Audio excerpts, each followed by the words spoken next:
Hello, everyone. Hello, everyone.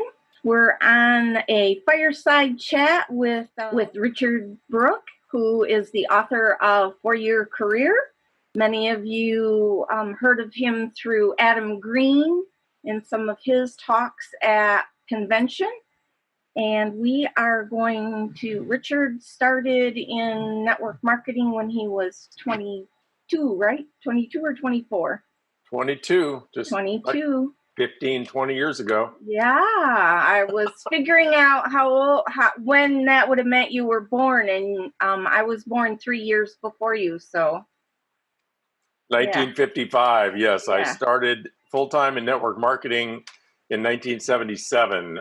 Okay. May 1977, so this is my 44th anniversary. Awesome. That's wonderful. I did the 36-year career, and 4 months after I retired, I started in Young Living in 2008. So good. Well, you caught Young Living at a great time. I did. That was a great time. So what would you say are the best skill sets to have to be successful in network marketing? Skill sets, best skill sets. Communication, if you're speaking about a skill. So what I mean by communication is your ability to ask questions, listen intently, ask more questions, listen intently, and when it's your turn to speak, which should be not very often, you have well-crafted conversation such that you're to the point, and when you speak, you create word pictures that people can hear a story that you're telling, and they can see themselves in the story like that. Mm-hmm. So it's a different thing to be willing to talk. That's not a skill set so much of it as it is a perspective and motivation. But once you're willing to talk, I'd say the number one skill set is how well you ask questions and listen. Okay. And then when you are asked to speak, how succinct and clear and compelling are you? So are there natural abilities that you would say make people more interested than skill sets? Or I've heard you say you can learn the skills you need. You can learn everything. You can learn the attitudes, you can learn the perspectives, you can learn the beliefs, you can learn the skills. Certainly, if we trace all of us back to childhood, we would find some people that are more adventuresome, some people that are more gregarious, some people more introverted, shy, like that. But that in no way, shape, or form inhibits your ability to be successful. I was very shy, total introvert. I still am. If I had my druthers, I'd spend 90% of my time alone. I would rather think than talk. And so, but that doesn't mean I can't be successful, because at least half of the audience out there is the same way. Right. So if I'm somebody that's just always talking and always gregarious and the life of the party, well, I might relate to those people who are like me, but I won't relate to those people who aren't like me. And so those of us that are introverts and shy and talking is not our natural state, we can actually relate to the other half of the people. We just have to learn to be motivated to talk. It's not shy people. It's not that they can't talk. Mm-hmm. It's that, well, I think shy people have quite a few different stories that leads them to be shy. One of the stories that shy people have is that unless they have something really profound to say, really important to say, they don't particularly want to dirty up the airways with just a bunch of chatter. Yeah. And extroverts they talk about everything, right? Yes, They don't really have exactly. a filter about what they're talking about. They just like to talk. And it's not that either one is right or wrong, better or worse. It's, I guess my point was, if you're an introvert, that doesn't mean you don't know how to talk or ask questions or listen. In fact, if you're an introvert, you're a way better listener than an extrovert Mm-hmm. because you spend time listening to people. And you might naturally ask more questions as an introvert than an extrovert. An extrovert tends to go into an audience and start telling them everything the extrovert thinks they ought to know. Young living this, products this, opportunity this is what I did with my day. And an introvert is actually a little better suited for network marketing because they tend to ask questions and listen. And that's actually the skill set that you want. Now, an extrovert can learn to do that, no Mm-hmm. problem. They just need to know that's important. Okay. And all of that is separate from the willingness to talk to people. So when people tell me, well, I'm just so busy, everybody's so busy, I don't have time, I don't know who to talk to, I don't know what to say to them, I don't know what to do if they say no. I have this kind of a circus trick presentation called The Secret Formula, which you can find, I think, on my website or on YouTube. And it's not really a secret formula because it's on my website and on YouTube. But it kind of goes like this. If I pay, so all of you that are fit in that category of, you don't talk to people every day because you have this story about you're too busy and you don't know who to talk to and you don't know what to say to them. And oh my gosh, what if they said no? So what I would propose to you is, what if I paid you $500 a day and your job was to talk to 2 people a day about Young Living? And if you ever miss a day, you're terminated. Mm. So it's a job. It's a job you have to show up to every day, 6 days a week. You can take Sunday off or Saturday off, depending on your faith. But you have to be consistent, because to succeed in network marketing, you have to be consistent. You can't be random. You can't talk to people today and then not talk to anybody for 4 or 5 days and then talk to a few people. Random doesn't work here. The only thing that works here is consistency. And so knowing that, how do I get a return on my investment if I'm going to pay you $500 a day to talk to 2 people?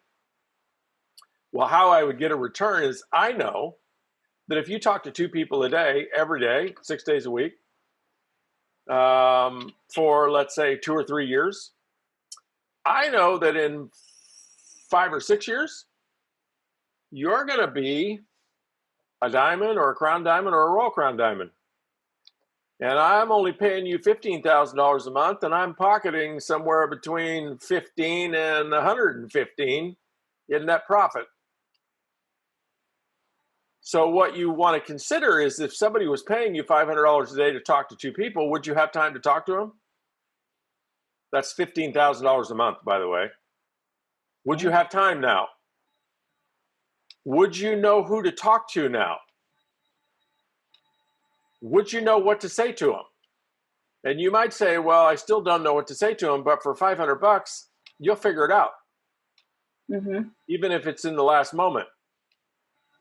And as to what do you do if they say no, for $500 a day, you don't care if they say, you're only getting paid to talk to them, not to get them to say yes. And so what that speaks to is motive. Everybody has time. Everybody knows who to talk to. Everybody can figure out what to say. And everybody can handle rejection if they believe the work is worth it. Okay. So for people who aren't motivated, who are sporadic, who are random, who get depressed quick when people say no, who procrastinate, the problem has nothing to do with skill set, and it has everything to do with motive. So whenever I find somebody like that, I spend time with them on having them understand delayed gratification, asset income versus earned income, exponential growth. Here's the price that you pay for the first couple of years. Here's the payoffs that you earn forever, including your children's forever. And so I'm not suggesting to you the work is worth it, but I can show you how to get to a place where you probably understand the value in a totally different way. And that's actually why I wrote the book, The 4-Year Career. Uh-huh. It's designed to have people understand this is not a job. This is not an opportunity to make $500 or $1,000 a month. Sure, you can do that, but you can do that working at Walmart. Yeah. And if you work at Walmart on a part-time basis, you don't have to figure out if you have time because they tell you when to show up. And if you don't show up, you're fired. You don't have to figure out who to talk to because they walk through the front door and all you have to do is say, welcome to Walmart. Right? And Right. there's no rejection. It's not like people walk into Walmart and the greeter says, welcome to Walmart. And they say, well, that's stupid. Why are you working here? I'm leaving. So what I tell people is if you just want to make $500 a month, just go work at Walmart. Save yourself a lot of heartache. Uh-huh. Okay. But if you want to do something for a couple of years, make $500, $1,000, $1,500 a month, and then 3 years from now, whether you work or not, you could make that same income for the rest of your life. Okay, so whether you work or not, doesn't over time, I mean, I mentioned I'm retired, and so I got to gold. I hit platinum a couple times, and I kind of slacked off. And my numbers started going down, so you kind of really still do have to work a little bit, though, right? Well, you have to take care of your business. Yeah, okay. But if you build it right, you don't have to drive it. Okay. So I'll bet, Cricket, if you ran some numbers on your team, you would find that 99% of the people on your team are just customers. Yeah, probably. And you have very few builders. Yeah. And builders are the people that understand the income opportunity. They're motivated to build a team. Mm-hmm. So if you are the single builder and you built a team, let's say to silver, because you can get to silver by yourself. Yeah. All your energy, all your leadership. But in order to get to gold, you're going to have to inspire 2 or 3 people to get to executive and silver. Mm-hmm. You're going to have to inspire some leaders. So the game in network marketing for creating asset income, residual income, freedom, and independence is twofold. What you want to do for the first 4 or 5 years is focus on 2 things. One, leadership development. And leaders are people that really understand the income opportunity. They understand team building. They have goals. They have ambition. They want to build something of substance. And if you want to, let's say, retire at platinum, you're going to want 2 or 3 people on your team at some level that have an ambition to get to platinum or beyond. Okay. So if you have 2 or 3 people on your team that have the ambition to get to platinum and beyond, then you can back off a lot, and you've surrounded yourself with people that perhaps they're not to platinum yet, but even if they get to platinum, they want to go beyond. The secret to independence and freedom in network marketing is to surround yourself with people on your team that have at least as much ambition and competency as you do. You want to have 2 or 3 people that if you back off, they don't back off. Okay, that makes sense. And then the second thing you want to build into your culture, which is missing in almost every Young Living team that I work with is most people in Young Living think that what they're supposed to be doing as a builder, and I'm just talking about the builders, like if I were to interview the builders on your team, intellectually, they may understand that, yes, they want to recruit people who rank, advance, and build a team. But if you actually watch what they do all month, they spend most of their time getting customers. They spend most of their time in product education, most of their time in enrolling customers. And what that would look like is if I was prospecting and enrolling you, Cricket, I'd be talking all about the products. And what I would coax you to do is enroll with a kit, enroll on ER, and then I'm pretty much done with you, and I'm on to the next person I'm going to enroll. And I'm generalizing, of course, there's all kinds of exceptions, but generally, the culture in Young Living is what we're doing is recruiting customers. Yeah. And the problem with that, from a freedom standpoint, is just what you said. If you get to platinum and what you did was recruit, maybe 600, 700, 800 customers, even if they're at 2, 3, 4 generations, think about this with a customer. A customer's DNA compels them to be the end game. They're a dead end. A customer's DNA compels them to consume the product.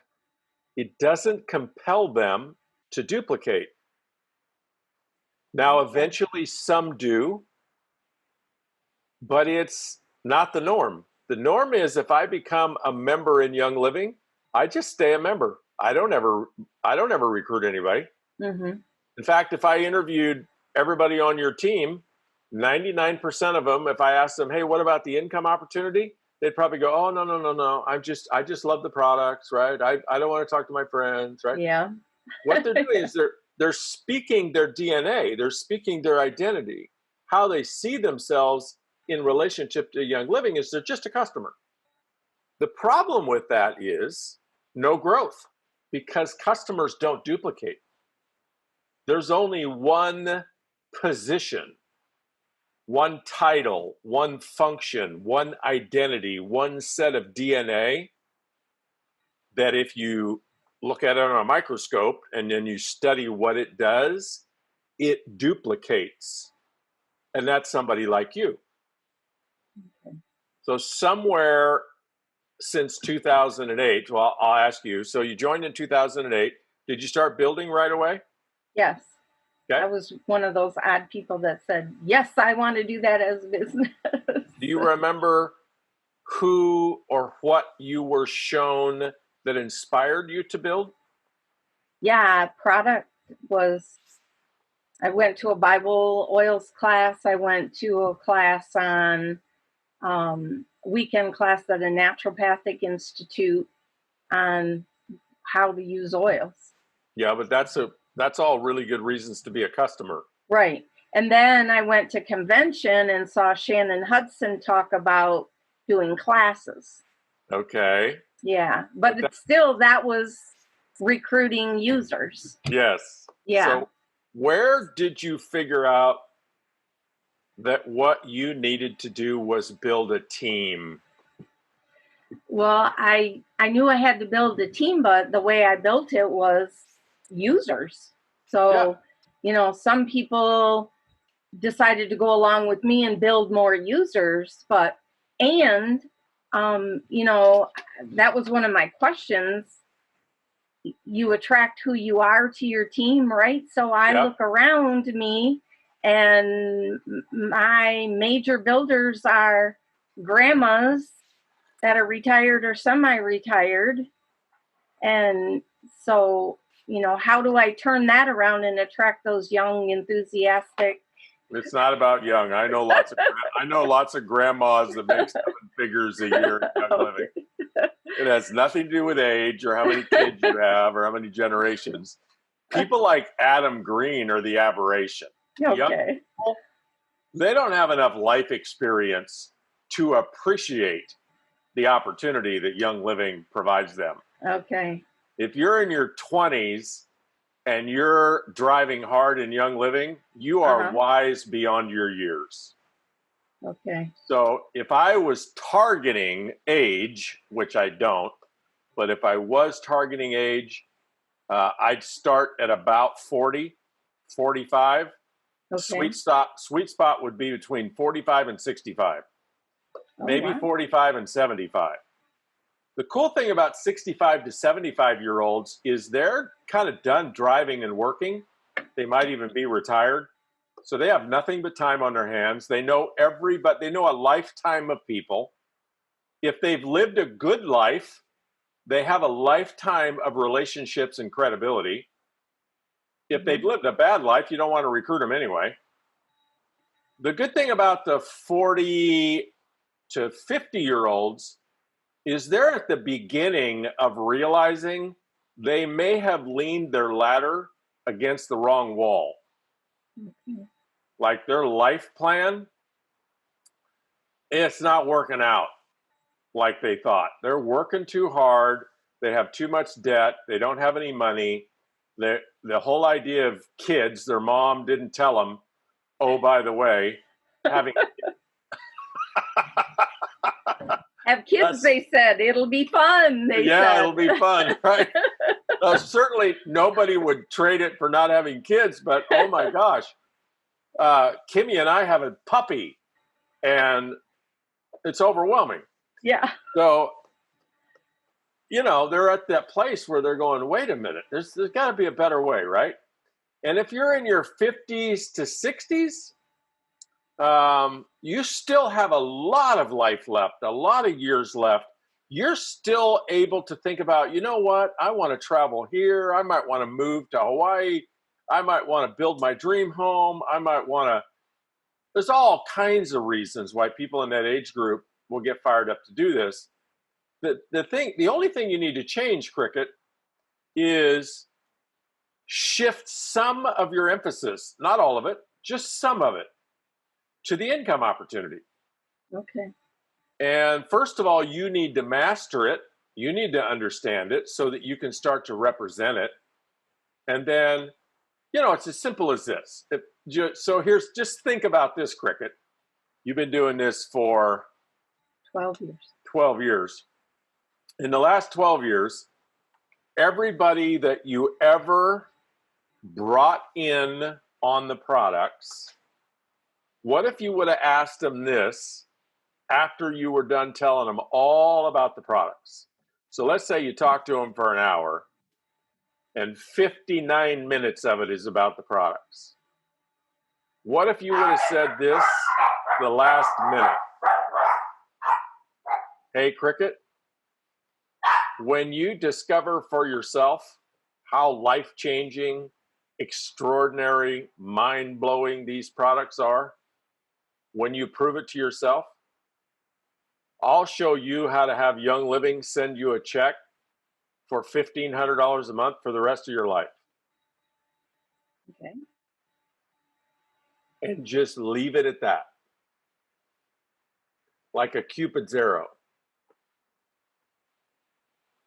Can you imagine how many thousands of people would have heard that question? Hundreds of people would have thought about it. Dozens of people perhaps might have acted on it. Yeah. So here's a report for you to run, Cricket. You have a big enough team, so this will be meaningful for you. Okay. I think you can run it in oily trends. And the report is, what percentage of your team enrolled anyone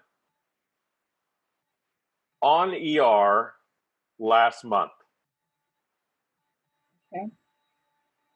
And actually, March and April aren't even good indicators because those are like November, right? We're in the middle of like November after November after November until some of the ether wears off of this. So actually do February or January.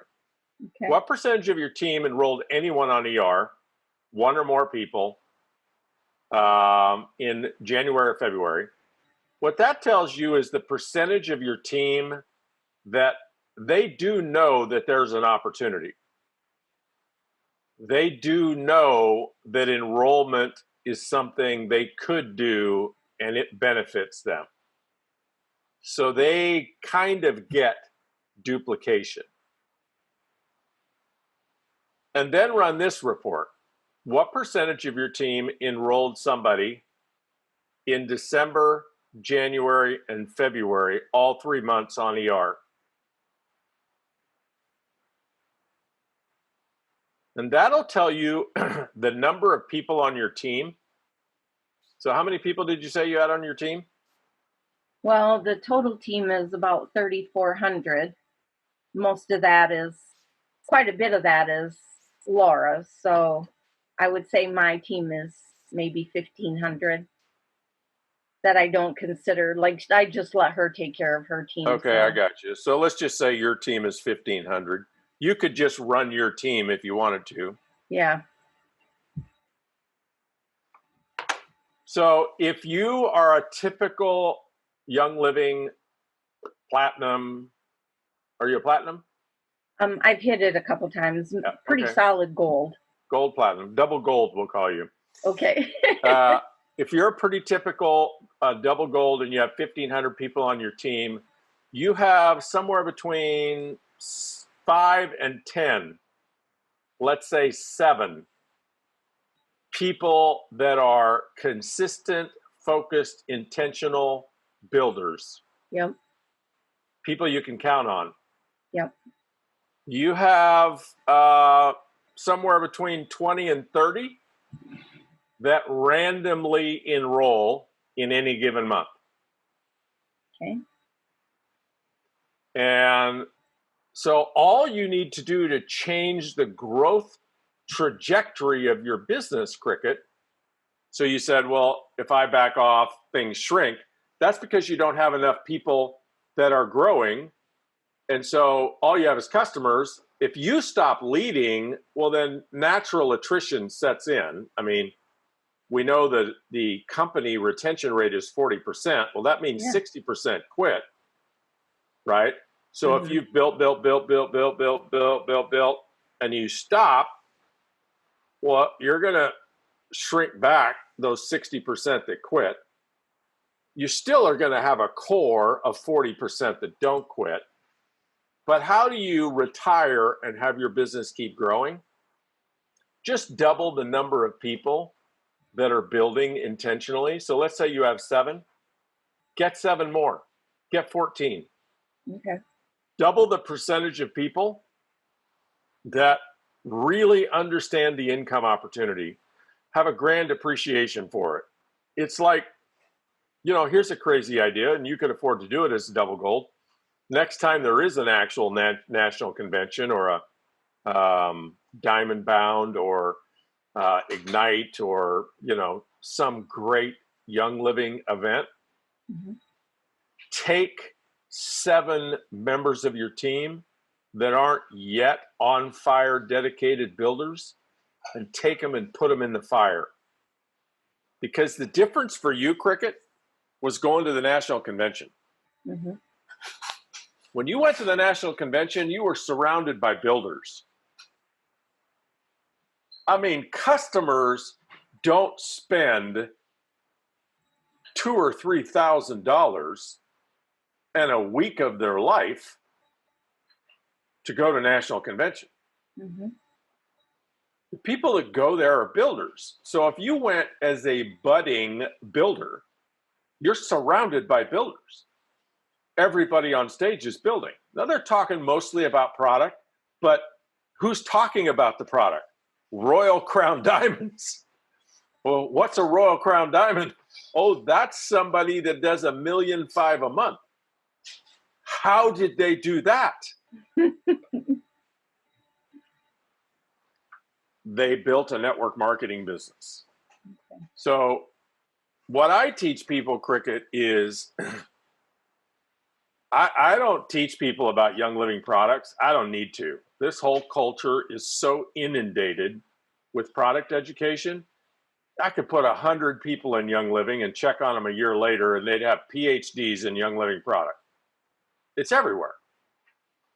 But what's not everywhere is I could put 100 people in Young Living and check on them a year later, and if I didn't touch them, there'd be one of them that might be doing something with the income opportunity.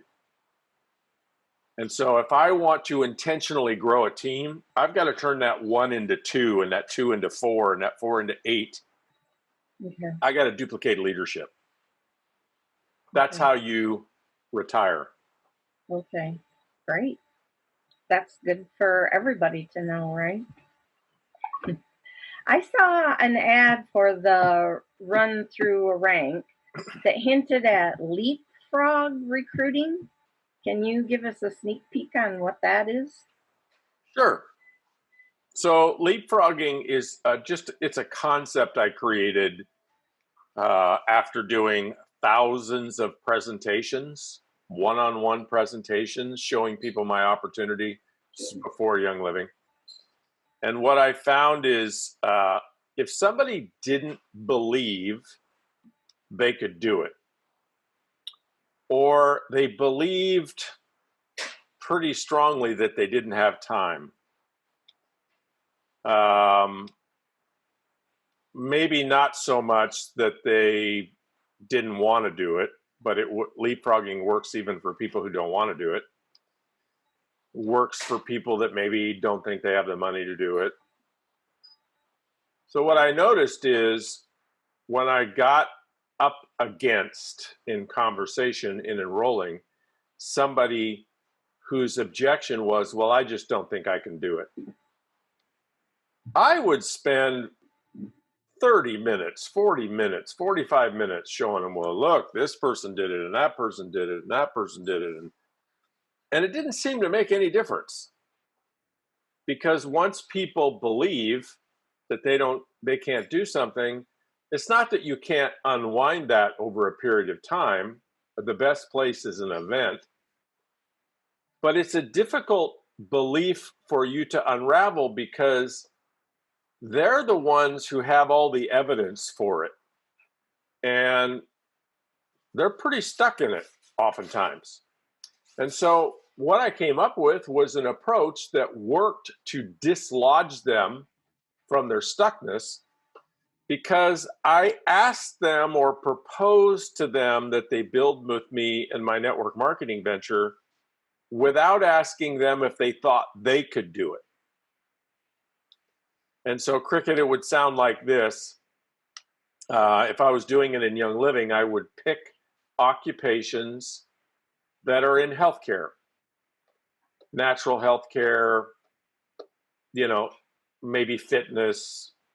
So I would pick things like massage therapists, nutritionists, naturopaths, chiropractors, yoga instructors, estheticians, like that. So those are occupations, and leapfrogging is the technique relies on occupations, not individuals. It relies on occupations, not individuals. So after I had presented the opportunity to you, I would ask you, so Cricket, do you know any chiropractors? And you would say, what, Cricket? A couple. Can you give me a name of one? Sure. Dr. Mead. Dr. Mead? Mead. Mead. Mm-hmm. So I would ask you, where does Dr. Mead practice? East Lansing. East Lansing. And how long has he been practicing? She. 30 years. Great. And does she have a big practice or a little practice? She's got a good size practice. Okay. So, Cricket, I realize you haven't even tried these products yet, and you don't know if they work, and you don't know if you want to do this. But I want to ask you a hypothetical question. If Dr. Mead tried these products, and absolutely fell in love with them. Head over heels, life-changing, most miraculous natural care, alternative health care, chemical-free living products they had ever imagined. I mean, they're just swept off their feet with Young Living. Do you think they'd ever tell any of their patients about it? Yeah, for sure. So then I would ask you, in leapfrogging cricket, do Dr. Mead's patients trust her?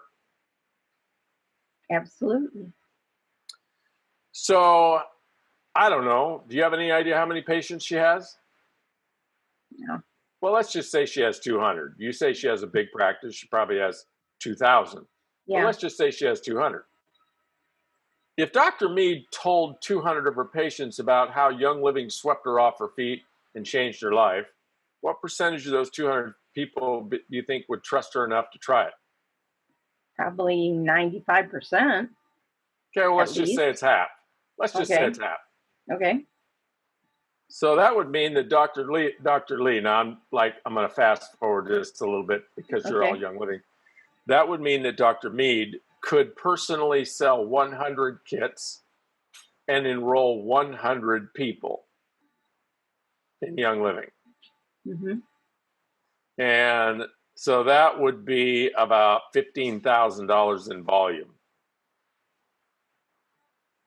Is that about right? Yeah.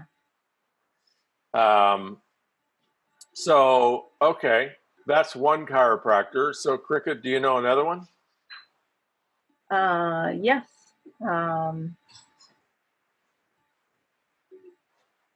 I can't remember his name right now, but let's say Dr. Remember his name. We'll look it up. Dr. Cole. All right, so Dr. Cole. So I would ask you the same questions about Dr. Cole, and I would do the same calculation with Dr. Cole, and we would find $10,000, $15,000, $20,000 worth of hypothetical volume under Dr. Cole. Okay. And then I would just say, Cricket, you're sitting on about $40,000 worth of volume, which makes you a gold and is worth about $4,000 a month to you. Just because you know these two chiropractors, how soon can we talk to them?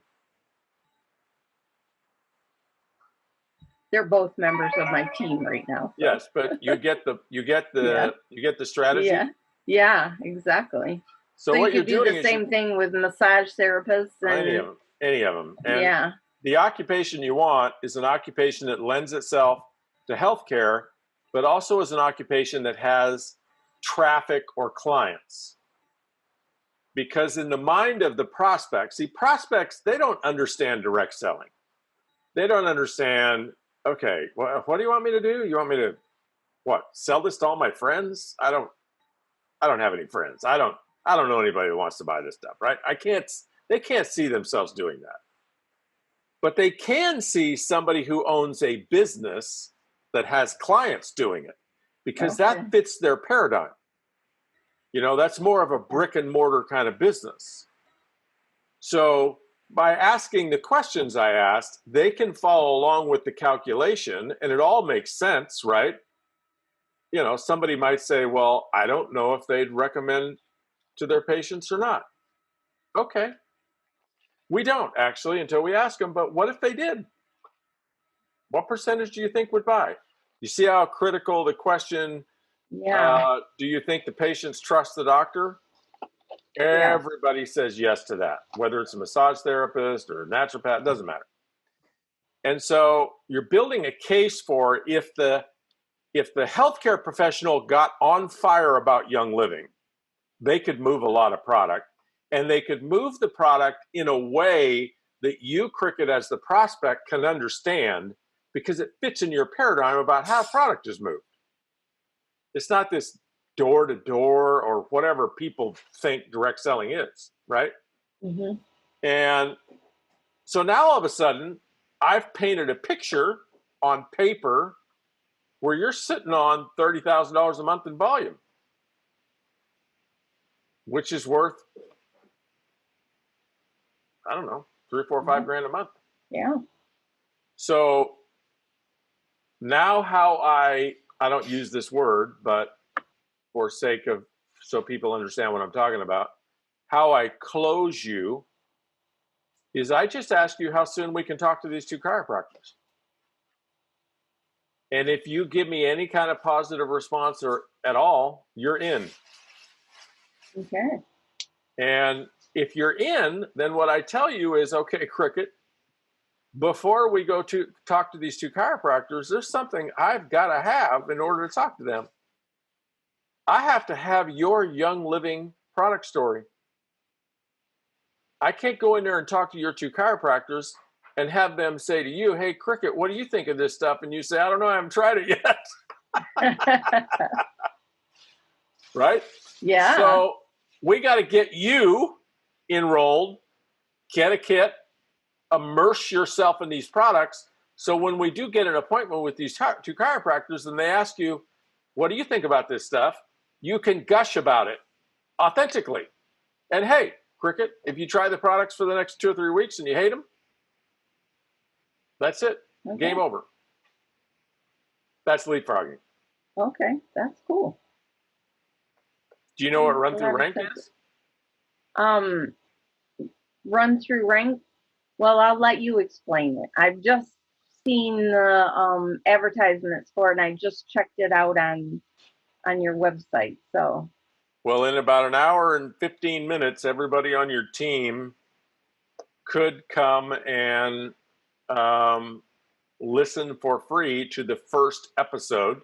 Okay. Because we go live at 3 o'clock Hawaii time, 6 o'clock Pacific, 8 o'clock Michigan time, I think. Let's see, 3 o'clock. Are you Eastern or Central? We're Eastern, so 9 o'clock. 9 o'clock, yeah. Yeah.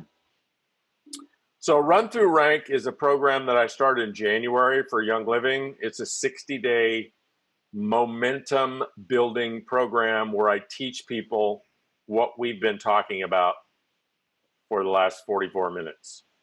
Okay. How to incorporate the income opportunity into your culture of your team, how to raise people's awareness about it, how to go from having 7 builders to 14 builders, how to talk about the income opportunity to your prospects. And we meet twice a week on Zoom for an hour. And there's a private Facebook group. And we go for 60 days. And it's not designed in 60 days to produce miracles. It's designed in 60 days to get you in momentum, doing the right things so that 2 or 3 years from now, what you have built is not just a big customer base that every time you take your eye off of it, it declines. You've built a network marketing organization that is still 90% customers, 95% customers, but you have a higher percentage of builders on your team than most people, which creates growth, whether you're driving the business or not. And that's what I teach people to do, not only in Young Living, but dozens of other network marketing companies. Mm-hmm. Any other questions, Cricket? We covered all the ground. That is, that was the questions that I had thought of ahead of time. So I was just wondering if other people had questions. Oh, here's one that I had. You kind of answered this one, but I was flipping through 4-year career to see if any questions came up for me, and I loved the statement, belief does not come from success. Success comes from belief. And you kind of already expanded on that, but is there anything more you want to say about that? Well, I mean, it's kind of a simple saying, but most people operate kind of from the idea or the paradigm that when I make money, when I recruit somebody, when I get to executive, when I get to silver, then I will be a strong ambassador for the opportunity. Then I will have confidence. Then I will have enthusiasm. Then I will be a believer. And everybody since the beginning of mankind that is tapped into wisdom knows that belief comes first. And once you believe, once you act as though you believe, once you move as though you believe, once you invite like 2 a day as though you're going to get paid $500 a day to do it, once you believe the work is worth it, then you just move as though you're already successful and you produce the result very naturally, very automatically. And what that speaks to is how important personal development is, how important it is that you immerse yourself around people that do believe, that are on fire, how you avoid people who are whiners, who are complainers, who are yeah, but people. Yeah, but I'm going to do a live on that in a few minutes on my other channel. And negative people, you got to avoid them, and because you're not responsible for them. And even if you have them on your team, I've very frequently invited people that are toxic to quit, because I don't want them on my team. I don't want them around me. I don't want them around any of my people, because they bring other people down. Yeah. Because the mission is set yourself on fire, learn to believe. And to do that, you have to surround yourself with people that have a higher level of belief than you do. They're more excited than you. They're more positive than you. You can't surround yourself with people that are negative or depressed or full of excuses or whiners or complainers and expect to get on fire. It doesn't happen. And it's so obvious that people miss it. And they just sort of go with the flow. And when you go with the flow, you tend to surround yourself with people that don't lift you up. And the people that are successful, they see that, they recognize it. And it has nothing to do with friendship. Like this isn't that your income is the average of your 5 closest friends. My 5 closest friends don't make hardly any money at all. My 5 closest friends are still my high school buddies. I just don't listen to them. Yeah. They're not my mentors. Okay. I don't record them for an hour and listen to the recording 20 times. Yeah. Right? What do I do with them? I play golf with them. I have dinner with them. I go boating with them. I whatever with them. Reminisce about high school. I do not use them to condition my beliefs. And they're still my best friends.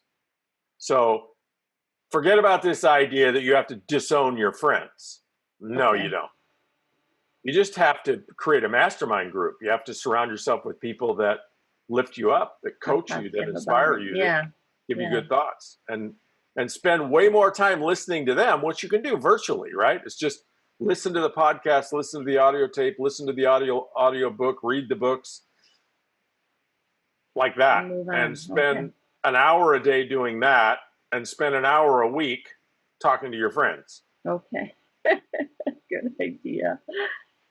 Somebody had a question about if you could comment on structure and the importance of understanding structure.